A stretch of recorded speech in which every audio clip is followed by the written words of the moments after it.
Well, welcome everybody to March's Happy Hour. I'm so excited to introduce Karen Kopf of Kopf Canyon Ranch in Troy, Idaho. Along with her husband Dale, they breed Kiko goats with the goals of hardiness and high performance with minimal inputs. Karen's name may sound familiar to many as she is a regular contributor to Goat Journal. Karen has served on the boards of the North American Pack Goat Association, the American Kiko Goat Association, and as president of the American Goat Federation. Spend any time on Kopf Canyon Ranch's social media feeds or websites and you'll quickly see the Kopf's focus has been educating and mentoring others to become wonderful stewards. We are lucky to have Karen with us tonight to help with better educating us on record keeping and data collection for our herds. Welcome, Karen. Thank you so much for being with us. Thank you for the invitation. So we're going to sort of run tonight's meeting a little differently than we have in the past. We're going to start with Karen's talk, and I sent her some questions ahead of time, so I'm going to run sort of an interview, and then after those questions, we'll open it up to the floor in case anybody else has any questions. So the first question I have for you, Karen, is why is record keeping essential to goat keeping and herd management? We've kept goats since 2006, and I didn't begin with the type of record keeping that we do now probably until 2014. So spent many years in goats without record keeping. But in 2014, we were introduced to the Kiko goat, which didn't have breed standards like other breeds do, and they were considered a performance goat. And a performance goat is just exactly that, based on performance. And how do you measure performance? It is in that data. So from the beginning, we started keeping, basic data to evaluate our herd, and quickly saw that that data didn't tell us the full story. And so our record keeping grew and grew and grew from that point to where we are now in our data. And as we collected more and more data, we saw significant changes and improvements in our herd. And I'm not a numbers person. My husband is an engineer. I am not. And I'm not a fan of databases, spreadsheets, or numbers, but I quickly saw the value in tracking that in the animals that we have on the ranch. So what type of records do you keep? Or what information do you collect on your herd? We keep all the records. We keep basic health records, which every producer should. Any health concerns you have for the animal, any treatments that you've given the animal. Basic records are birth weights, weaning weights, weights in general, because if you are medicating your herd, you do need weights to properly dose certain medications. But what we found is the most valuable data is not necessarily those health data metrics that we would normally keep. And we've added data such as 150-day or 6-month weights. Those are weights after weaning weights. We've added kidding percentages. We've added doe production efficiency scores. We weigh before we breed our does, and we weigh after they wean their kids. There's a lot that we keep, and we also keep, how many kids are produced each year, so that we can track whether a certain bloodline is prone to high multiples, twins, singles, that type of thing. That is wonderful. It's probably slightly overwhelming to some of our breeders who we are just starting to encourage to take birth weights, and that's been the big push this season. So do you use a particular program or just regular spreadsheets for your data keeping? We use regular spreadsheets. I would highly recommend a program called KinTrax. Fintrax comes out of Australia. It's very inexpensive. It is extremely powerful, particularly for a conservation breed like the San Clemente Island. It will calculate your relatedness in breeding and track weights and compare weights within a herd. And unlike other programs where you pay a monthly fee for the service, you purchase this software, you own the software, you own all of your data, and you get free updates, and it's extremely inexpensive. Oh, that's good. That's a wonderful suggestion. Thank you. I guess right now what we repeatedly hear from breeders is that they don't have time to collect data. How would you convince them to find the time, and what records do you think are at least essential to start with? Well, it really depends on what your goals are as a breeder. If your goal is to improve the breed, you don't have time not to, especially if you have a low number of a low breeding population in your breed. If you don't keep data, selection is very subjective and not always accurate. And we learned this from a goat. It was a joke between my husband and I. It was, who is number 513? Because we could not remember her name to save our lives. She was a completely unremarkable animal, and if I'd had been in a place to sell animals at the time, she would have been the first to go. And so I wrote her name in Sharpie on her horn so that we would learn her name. Her name was Firefly. And we started keeping records, and the funny thing was the highest performer in our herd was number 513. And we absolutely couldn't believe it. We would look at the data on the spreadsheet that lined up with number 513, and then we would look at the goat that had number 513 on her ear tag, and it was completely unexpected.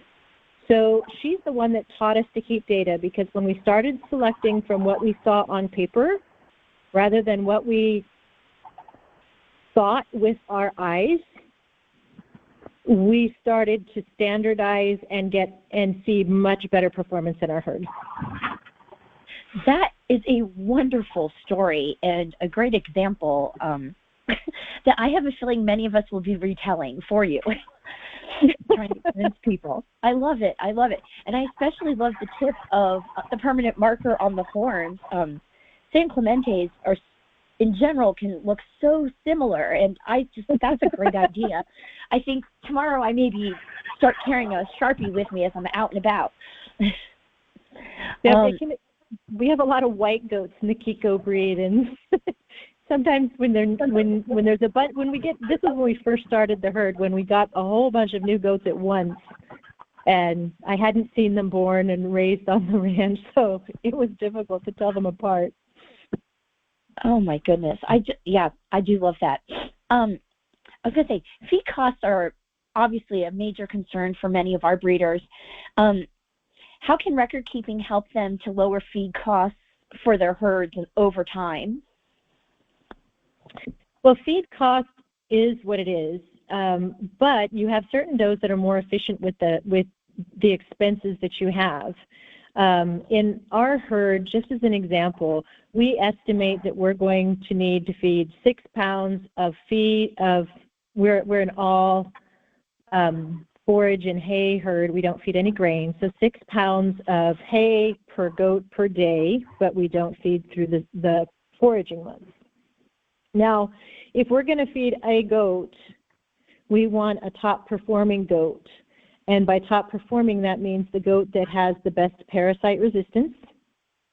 So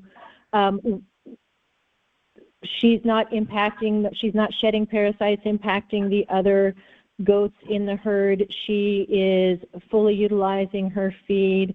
And not just the parasite resistance, but also what is her production. What is her kidding percentage? What are the weaning weights of her kids? How many kids does she bring to the top tiers of our kid crop each year that are actual worthy breeding stock? And sometimes those does, there are some people in the meat goat breeds that believe that that prefer a small to mid-framed doe and does that only have twins. And for us, economically, that doesn't pencil out. A larger doe can sometimes have better capacity to carry more kids. And if that doe is carrying more kids and all of those kids are making it to the top tiers of performance as breeding stock, we'd rather feed a big doe than a little doe that has singles every year, or a medium-sized doe that has twins and the twins just don't wean at marketable weights or weights that are desirable for breeding stock. A high percentage of our herd, because we have 200, 250 kids a year, are meat goats. And meat goats, people think, well, that's just a cull goat. Well, actually not if you're making your money in the meat market. You can't send culls. Culls don't bring money at the sale yard. You need to have good, well-built animals at the sale yard if your income is from meat. And so if we're getting good prices at the meat market, then out of the 200, 225 kids that we send to the meat market, then the 25 that we're saving for breeding stock are outstanding animals. I think there's some really good advice there, and especially in reference to San Clemente, because our mission is obviously we're trying to increase the population, and genetic diversity and maintaining our genetic diversity is important. But at the same point in time, for 100 years, these goats were left to fend for themselves. And so it would have been survival of the fittest on the island. And so I think there's a lot of times when we have the genetic diversity available that we can sort of take, not use true survival of the fittest as in let nature take care of it, but as a breeder we can sort of apply survival of the fittest to the herd. Mm-hmm. So that's wonderful insight. Do you keep, especially being in Idaho, do you keep track of any weather or climate data and how it directly impacts your herd? We have tried, and we actually have a weather station on the ranch, and it supposedly records the data, but it's never done so reliably. So the information that we have is primarily anecdotal, but it did change our breeding and kidding seasons. We were kidding in January just like everyone else, and that did not bode well for our weaning weights because our kids were weaning when we still had over a foot of snow on the ground. They had never seen a blade of grass. They didn't learn how to forage from their dams. And when we're trying to produce breeding stock that goes to commercial goat producers and goes to landscape management companies and heritage farms that want goats that forage strongly, that aren't dependent on a lot of feed supplementation, they need to learn to forage as babies from their dams.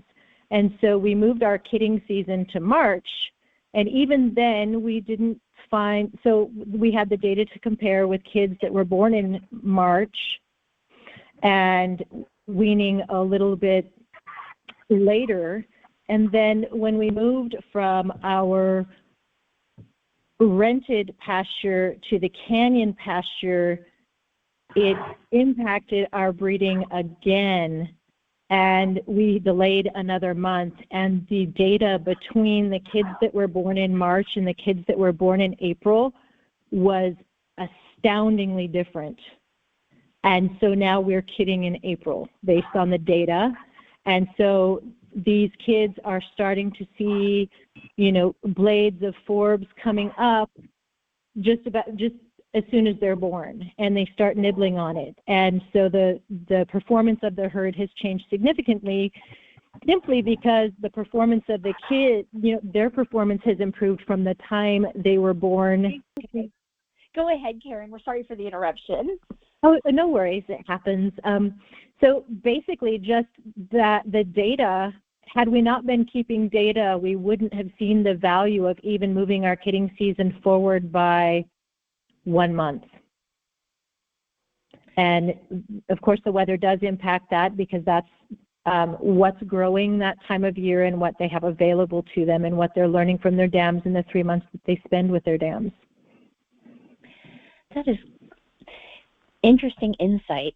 Do you ever compare your data to like the Kiko community or to the goat industry in general, like say boar goats? And if so, how do you use these comparisons in your herd management and maybe marketing? We found that a lot of people don't like to compare data, and we've heard that data can't be compared from farm to farm. And that's interesting because in the National Sheep Improvement Program, they actually do compare data. But there are some things to keep in mind when you're comparing data from farm to farm. It doesn't compare directly unless the conditions such as the climate, the feeding protocol are exact. And so, you know, that is never the case between two different farms. However, data does indicate trends to performance if the same protocol is followed between those two ranches.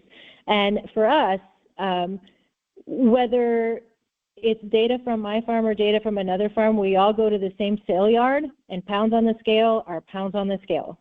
And so if your herd isn't reaching a certain weaning weight, and that's the desired weaning weight at the sale yard, at a certain point, we have to say that data can be compared from farm to farm because we are measured by the same standard when we get to a place like a sale yard.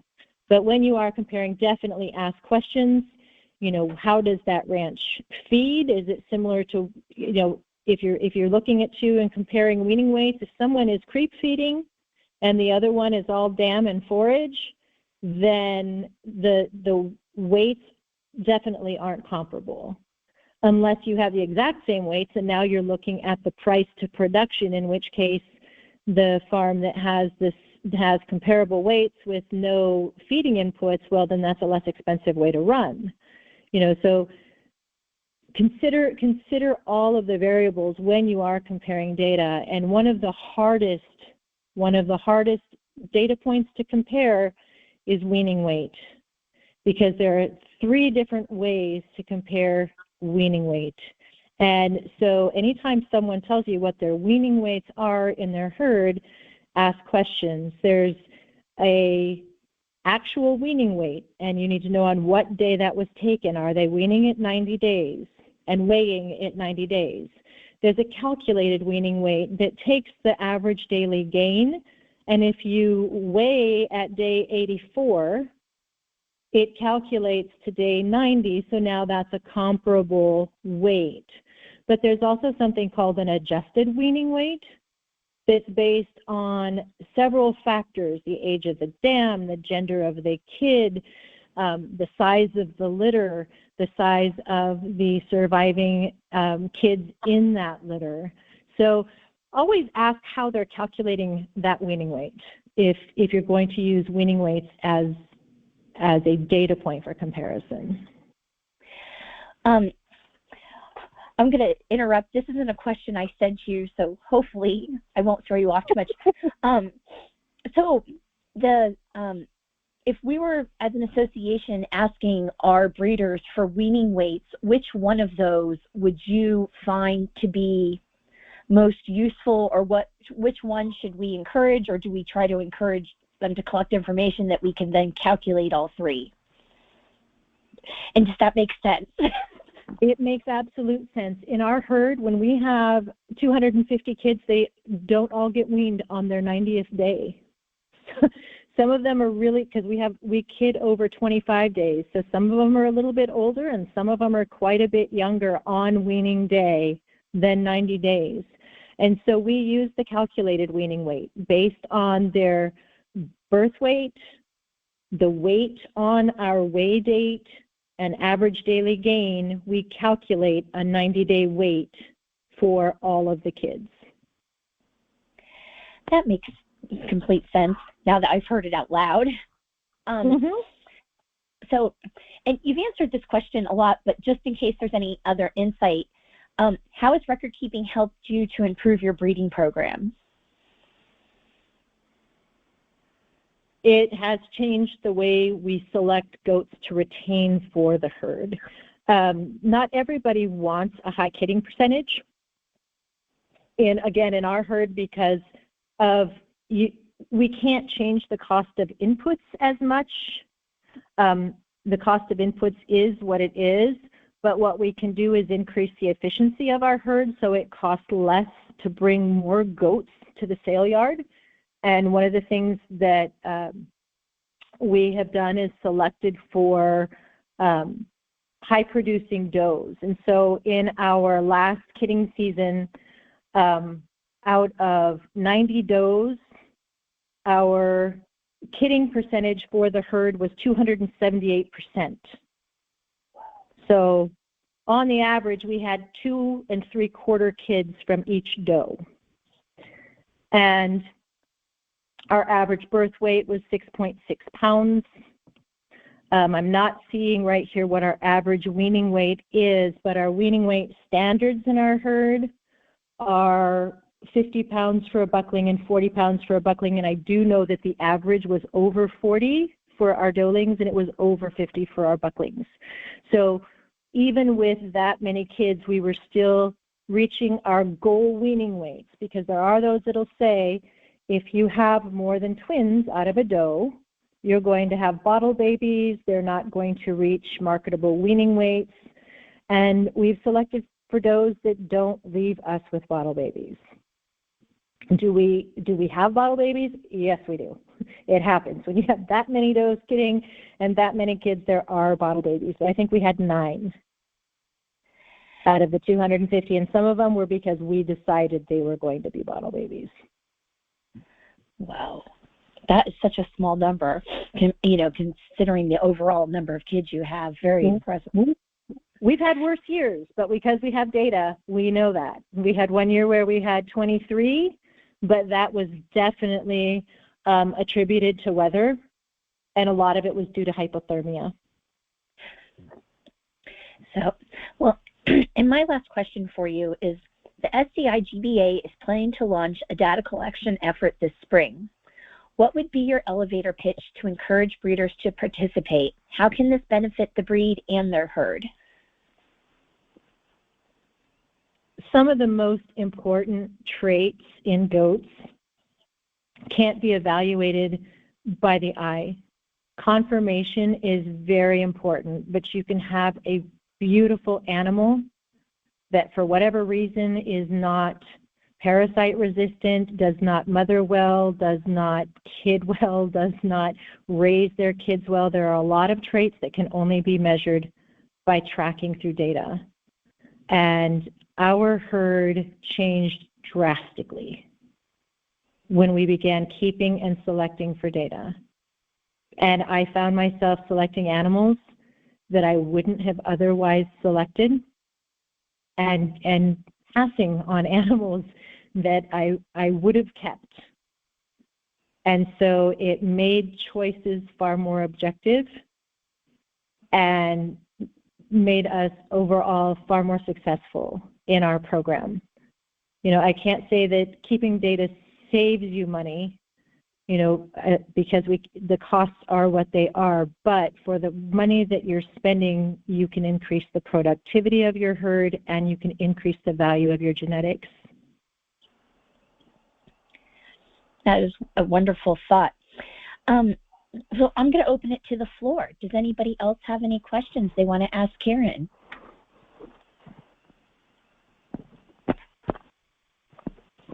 I don't have a question. Sorry I was late. My power's been blinking in and out. I'm just glad you're safe. Yeah, it's just 50-mile-an-hour winds. It's just kind of nerve-wracking. But no, I just had a comment that I only have like 4 SCIs right now, and one doe who kidded has a 1-year-old kid, and that 1-year-old kid does not eat my grain. I have alpines, and alpines are notorious for needing supplements in order to get the milk out of them that you want. And so we've had grain available at feeding time, and the dam SCI will eat the grain, But that kid absolutely has zero interest. And here she is, a year old, and we're breeding her now, and she still absolutely turns her nose up and goes off and eats hay and grazes, and I love it because that's kind of what I'm wanting to transition to. So it's interesting to watch, and I will definitely be keeping track of which goats, need less or more input. And so that kind of data does interest me.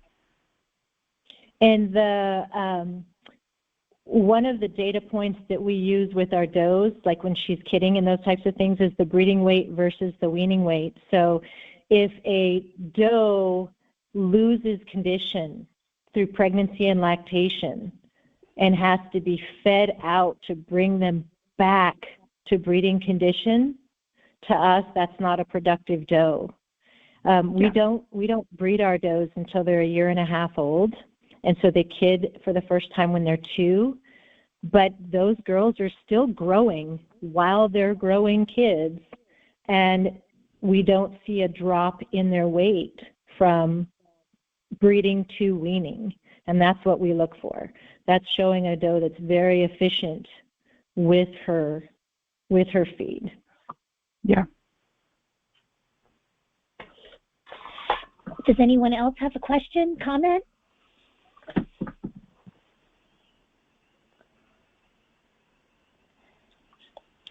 Well, if nobody does, go ahead, Aaron. I actually do. I was just having trouble getting to my the correct screen on my computer. So as I've kind of made it known on the Facebook group, I've been tracking a lot more numbers this year, and not knowing exactly what I need to track for our babies this year, I'm actually tracking birth weight, and I'm weighing ours every single day. And then at 1 week, I'm switching to weekly. It's a little bit much, but what would you consider the important date or important weights to have on, for at least what goats you're using? That's a great question. So with the herd size that we have, as much as it would be interesting to weigh them more frequently, we simply can't, just because of the number of animals and because they are out on a canyon where we can't even get them. But some people will look at an average daily gain of an animal and say, wow, that is a great performing animal. And average daily gain can be calculated at any time. This is a great project for one of your 4-H kids, average daily gain. Well, are you calculating average daily gain of the first month? What's the average daily gain from the first month to the second month, and from the second month to the third month? And is a certain does a certain month show more growth than another month? Because I've seen people on Facebook selling goats by average daily gain, saying, wow, this goat has an average daily gain of 0.5, and everybody's like, wow. Well, I've had, when we weighed more frequently with a smaller herd, we saw some kids that have average daily gains of 0.3 in that first month, 0.8 in the second month. And if we were selling them by the 0.8, of course they're astounding, but then guess what happens in the third month? It drops again. And it's just like us as people. We hit our growth spurts at different times.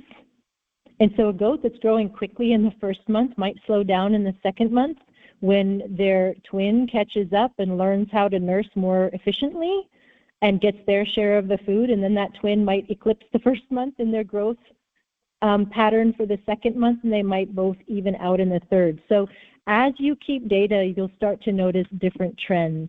The ones that we find the most valuable, of course, when you have high multiples, like you're doing weaning daily, if you're not familiar with condition and evaluating whether a baby is getting enough, that's very important to weigh daily with high multiples to make sure that all of the multiples are being fed if you're not pulling to bottle, because we expect our dams to feed all of the multiples. But definitely the birth weight, then definitely the weaning weight, and then a point after weaning, usually 2 to 3 months after weaning, to see if there's a weaning shock. Some goats go through weaning shock and lose weight after leaving their dam, which shows that the dam was the great performer, but the kid might not be so great of a performer. And then a yearling weight. And when the yearling weight, comparing a group of kids at yearling weight under the same condition really shows you how both dam and sire genetics are performing. The weaning weight is really showing you more of the dam's performance than the sire's performance, or even the kid's performance. Okay, thank you very much. Yeah, it's been interesting. It's been very interesting because I was curious, so I actually started weighing my does that I suspected to be pregnant, and it actually this is I think our 5th or 6th year with goats, but our 2nd year kidding SCIs, and so I found it really interesting because we were actually able to track, what goats actually did get pregnant without having to have testing in that, and it actually proved to be very, very accurate. So for those of us who can't get access to vets as easy, it might be a really good way for us to track things like pregnancy as well. Absolutely. Absolutely. You can see those trends as well. So, and to give us an understanding of herd size, we're at about 20 goats. So it's not a big operation, but it's not just 1 or 2. Thank you, Erin. Anyone else have any questions they want to ask?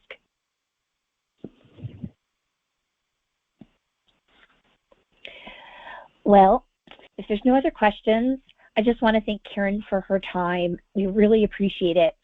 And I encourage everyone to follow Kopf Canyon Ranch's social media accounts and look through their website for advice and insight to continue your education on goats and herd management. There is a lot of really great information, as are her articles in Goat Journal are wonderful. And I just want to close with this quote that they have on their website. A breeder cannot profit at the expense of the breed. If we do not equip other breeders to perform at our level and then go higher, we have not done our work as breeders. And that hit home for me in the San Clemente community, because that's what we are always striving for. So it's nice to see others promote that and work for that too. So thank you so much, Karen. We really appreciate your time with us and your insight. Oh, thank you for having me.